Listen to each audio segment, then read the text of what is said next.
Hello everyone. Bugun multiple writingda bizga ikkita task beriladi. O'sha task 1da birinchi qismini yozishni o'rganamiz. Ya'ni bu 50 ta so'zdan iborat bo'ladi, faqatgina. Xo'sh, bizda yangi savol turi bor. Birinchi savolni o'qib olamiz. Multiple level writing part 1 savoli. Dear member, we are planning to introduce a new activity for our music club next month. Ya'ni qadrli guruh a'zoyimiz, biz keyingi hafta musiqiy guruhimiz uchun yangi bir mashg'ulotni tanishtirishni rejalashtiryapmiz. And we would love to hear your suggestions. Va sizni takliflaringizni eshitishni xohlaymiz, deyapti. Ya'ni keyingi oy qanaqadir musiqaga doir bo'lgan yangi bir mashg'ulot bo'lar ekan va bu bizdan bir takliflarni so'rayapti. Va bu o'zini ichida 3 ta savolni olyapti. Ba'zan 2 ta savol bo'lishi mumkin, kimnidir savolida, testda, ba'zilarda 3 ta savol bo'ladi. Xo'sh, savollar: What kind of musical activity do you think would be enjoyable for most members? Ya'ni ko'pchilik a'zolar uchun qaysi turdagi musiqiy mashg'ulot juda ham zavqlanarli bo'lishi mumkin deb savol beryapti. Ikkinchisi, should the activity focus on learning, performing or simply enjoying music together? Ya'ni o'sha musiqiy mashg'ulot o'rganishga doirmi, ijro etishga doirmi yoki shunchaki oddiy rohatlanishga doir bo'lsinmi? Shu haqida fikrimizni so'rayapti va oxirgisi finally would you like to take part in it?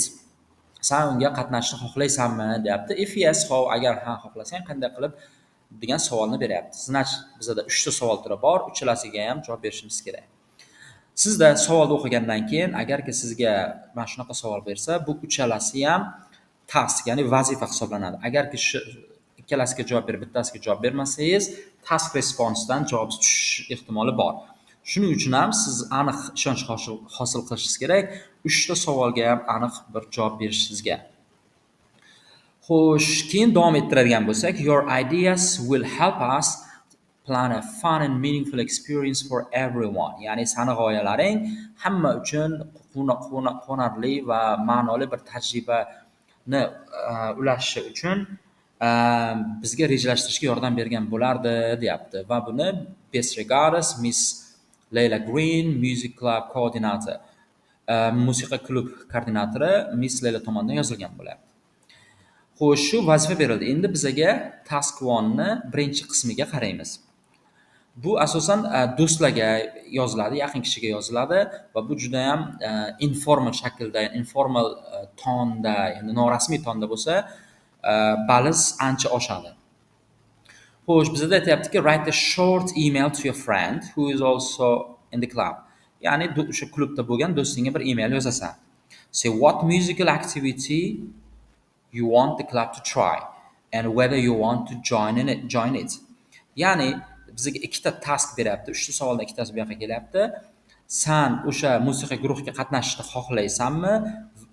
Musiqiy guruhda qanaqa musiqiy mashg'ulot bo'lishini xohlaysan va unga qo'shilishni xohlaysanmi degan savol beryapti.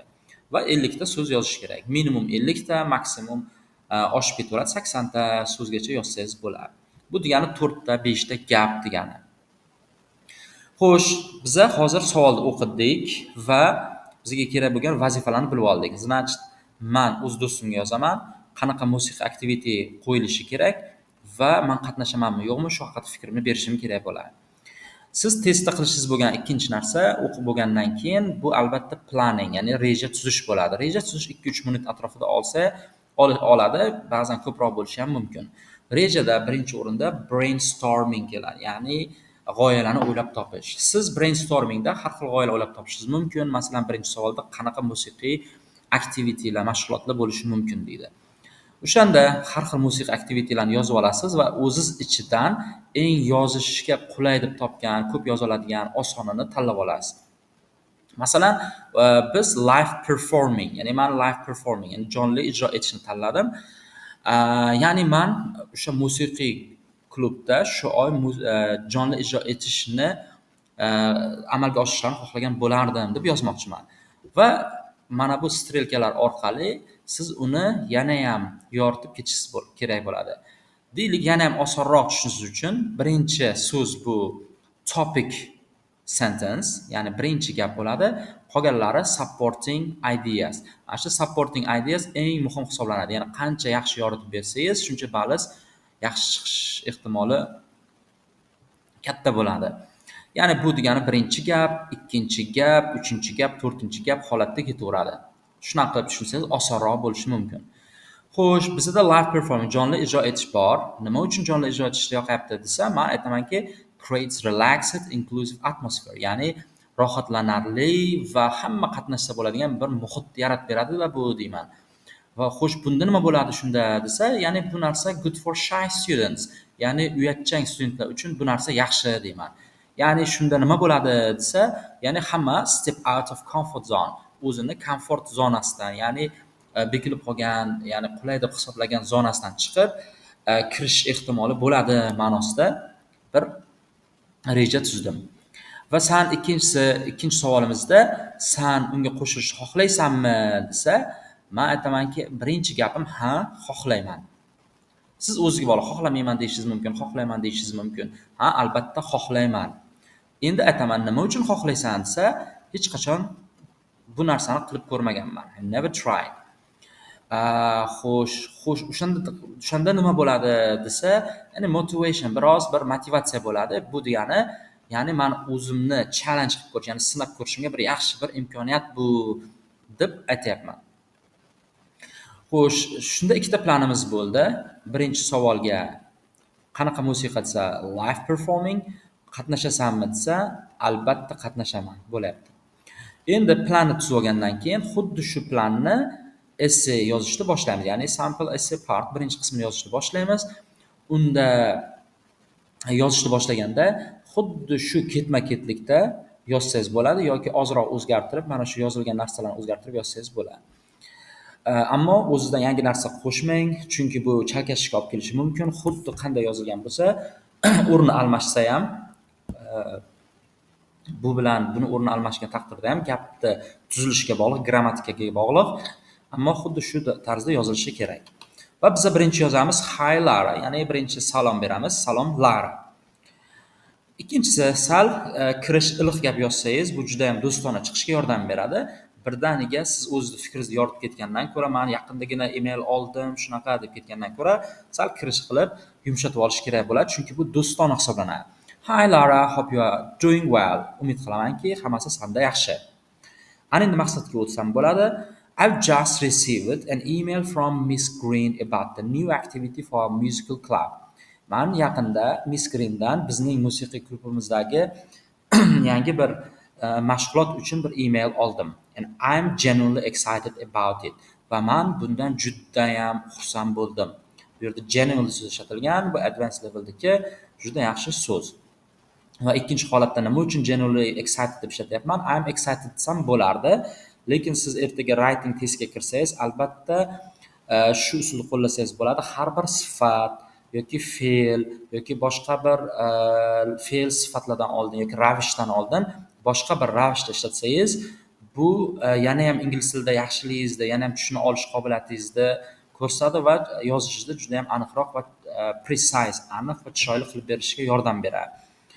Shu usulni qo'llasangiz juda yaxshi ballar olishingiz mumkin. Ya'ni unutmang, albatta ravishlar ishlatilishi shart. Va ravish sifatdan oldin, fe'ldan oldin va boshqa bir ravishdan oldin ishlatiladi. Va bu yerda siz ham o'zingizda hissizni berib ketyapsiz. I'm genuinely excited about it. Men undan juda ham samimiy holatda xursand bo'ldim deb aytilyapti. Keyin birinchi savolga javob berishga o'tamiz. Personally, I'd love it if we tried live performing. Biz jonli ijroni qilganimizda menga juda ham yoqqan bo'lardi. Chunki ikkinchisida o'tamiz, as it creates a relaxing, inclusive atmosphere. Chunki u rohatlanarli va hamma qatnashishi mumkin bo'lgan atmosferani beradi. Ya'ni inclusive so'zi bizda relaxing so'zlari juda ham high level vocabulary. Va encourages everyone to step out of their comfort zone. Ya'ni biz bu so'zni qo'lladik va u hammani o'zini komfort zonadan chiqib harakat qilishiga undagan bo'lardi deb birinchi paragrafda, ya'ni birinchi savolimni tugatib qo'yapman. Endi ikkinchi savolga o'taman. I would definitely take part. ya'ni men aniq qatnashgan bo'lardim. Ya'ni nima uchun desa, I have never performed in public. Men hech qachon jamiyat odamlar oldida bu narsani qilib ko'rmaganman. So it would be a great opportunity to challenge myself. Shuning uchun ham u meni o'zimni sinashga juda ham zo'r imkoniyat bo'lgan bo'lardi. Best wishes, Abbos. E'tibor bergan bo'lsangiz, juda ham aniq yozilgan. Bizda har bir task responsda berilgan ikkita savolga ham javoblarni kiritdik. Kirish salomlashishimiz bor, closing sentencelarimiz bor, ya'ni tugalishlari bor va e'tibor berishingiz kerak bo'lgan narsa paragraflashtirish ham bor. Ya'ni har bir savol bitta paragraf qilib olsangiz, o'qish uchun ham oson bo'ladi va paragraflashtirish uchun ham sizga alohida ball ajratiladi. So'zlar grammatikaga e'tibor beradigan bo'lsak, grammatikada if'li conditionlarimiz qatnashgan, juda zo'r. As, chunki, complex sentence gaplarimiz qatnashgan.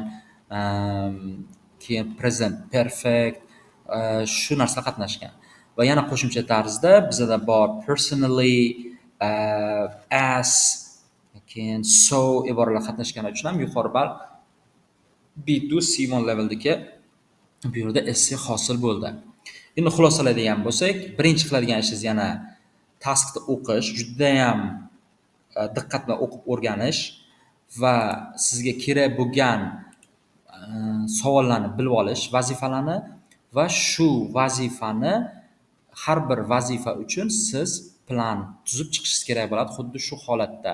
Ya'ni birinchi gapingiz topic sentence va u nimaga olib keladi va u nimaga olib keladi to o'sha aniq bir tushunish hosil bo'lguncha olib borasiz. Ikkinchi holati ham shunday ketadi. Ikkinchi taskda ham, uchinchi taskda ham shunaqa vazifa ketadi va uni yozishni boshlaysiz, hech narsani o'zgartirmagan holatda, juda ham aniq va tiniq holatda. O'zingizdan yangi narsa qo'shmaysiz, chunki bu narsa planda o'zgarishga olib keladi va oxir-oqibat baribir siz chalkashishingiz mumkin bo'ladi. Xo'sh, hop, bu narsa sizga yordam beradi. Qo'llab ko'ring va juda oson holatda testdan yuqori ball olishingizga yordam beradi.